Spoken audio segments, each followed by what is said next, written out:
नमस्कार दोस्तों, अभी तक हमने हड़प्पा सिविलाइजेशन को लेकर 3 चैप्टर क्लियर किए हैं।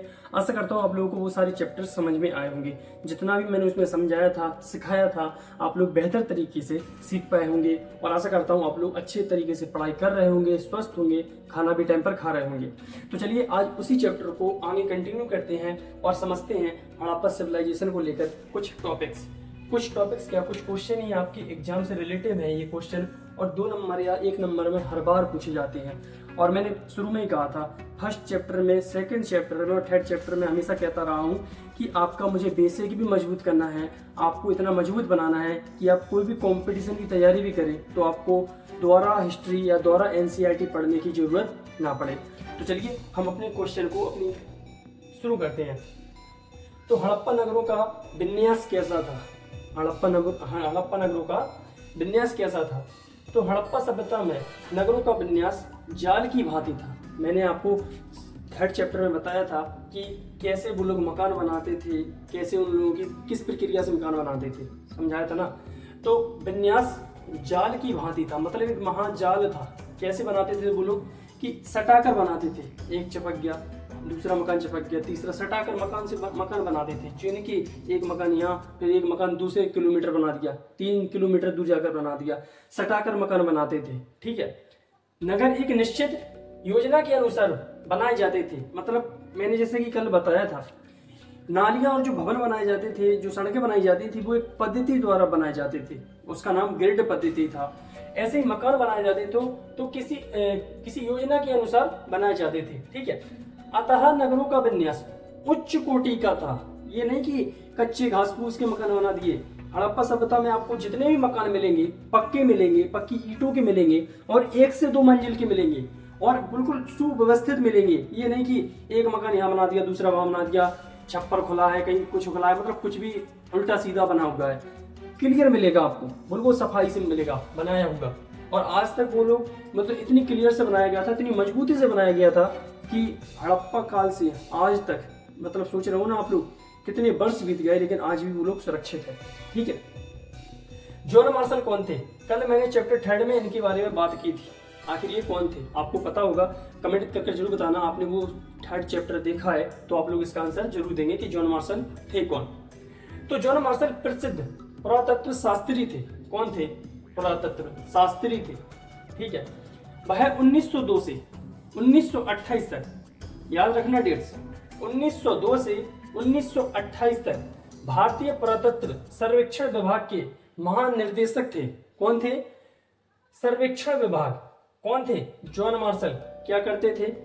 पुरातत्व शास्त्री थे। 1922 से 1928 तक भारतीय पुरातत्व सर्वेक्षण विभाग के महानिर्देशक थे। हड़प्पा का प्रथम पुरातत्विक उत्खनन 1921 में इनके निरीक्षण में हुआ था।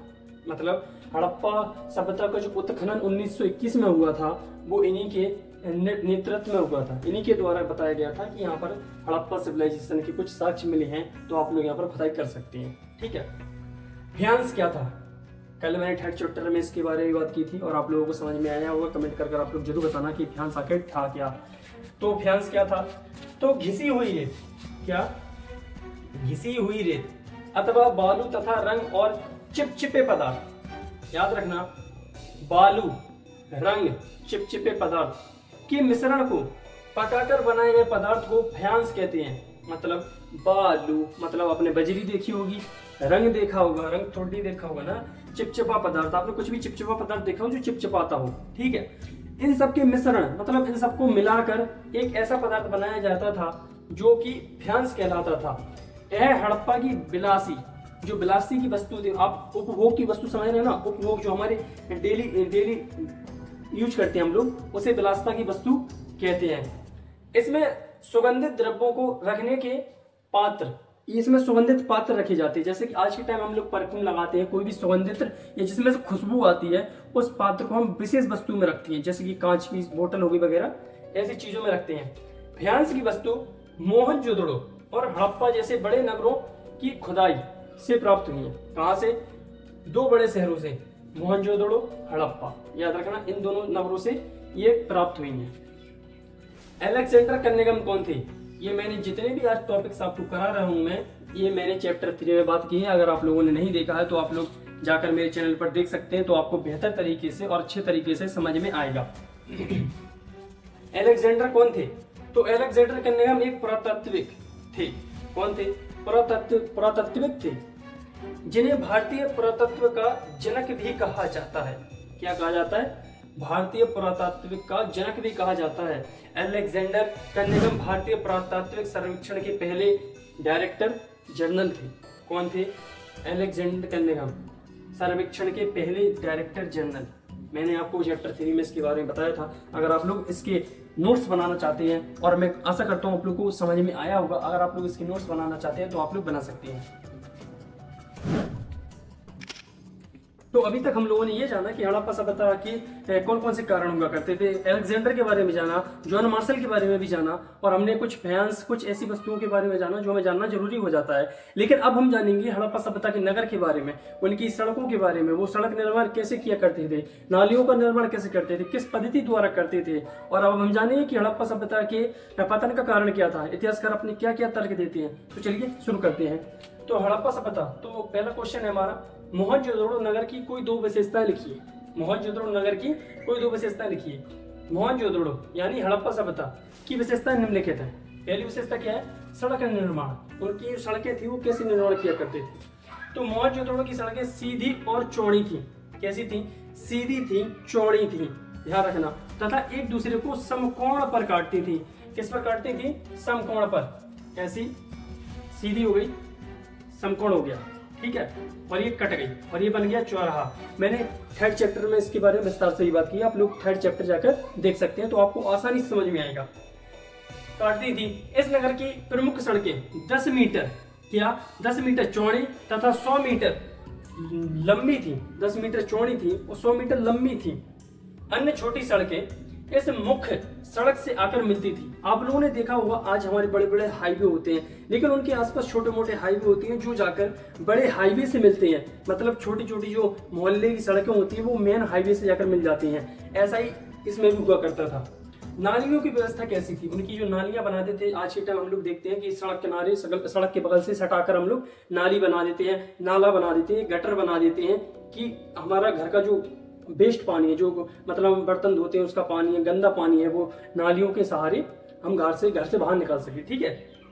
नगर तथा निवासियों के घरों के स्वच्छ रखने के लिए, क्या स्वच्छ रखने के लिए नालियों की समुचित व्यवस्था थी। नालियों की समुचित व्यवस्था थी जो सड़क की नालियों से जुड़ी रहती थी। मतलब आज के समय भी आप लोगों ने देखा होगा गांव में, शहरों में, कि सड़क के किनारे नाला बना होता है या नाली बनी होती है, जिससे होता क्या है, सड़कों का जो गंदा पानी है, घरों का जो गंदा पानी है, वो आसानी से नालियों में जा सके। अब हमारा क्वेश्चन है अगला, सिंधु घाटी सभ्यता के पतन के कौन कौन से कारण थे? ऐसे कौन कौन से कारण थे जिससे सिंधु घाटी या हड़प्पा सभ्यता का पतन हो गया? मैंने 3rd चैप्टर में और 2nd चैप्टर यहाँ तक कि 1st चैप्टर में भी इस बारे में बात की है, तो आप लोगों ने नहीं देखा है तो आप लोग जाकर देख सकते हैं। तो सिंधु घाटी सभ्यता के पतन के निम्नलिखित कारण थे। और एक क्वेश्चन इसमें ये भी बन सकता है कि हड़प्पा सभ्यता के पतन के कौन कौन से कारण उत्तरदायी हैं? ये अथवा में पूछा गया है, 2024 में, 2023 में ही पूछा गया है, ध्यान रखना ये बात।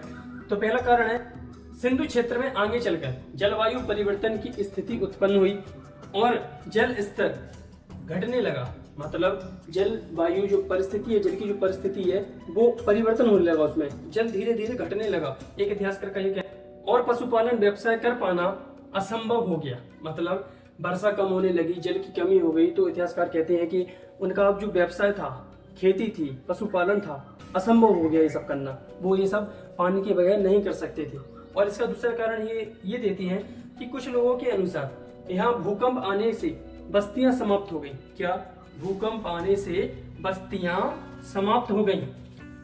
कुछ दूसरे लोगों का कहना है कि यहाँ भीषण बाढ़ आ गई। कुछ लोग कह रहे हैं कि बस्तियां समाप्त हो गई, किससे? भूकंप से। कुछ कह रहे हैं कि भीषण बाढ़ आ गई, बाढ़ आ गई और पानी जमा हो गया।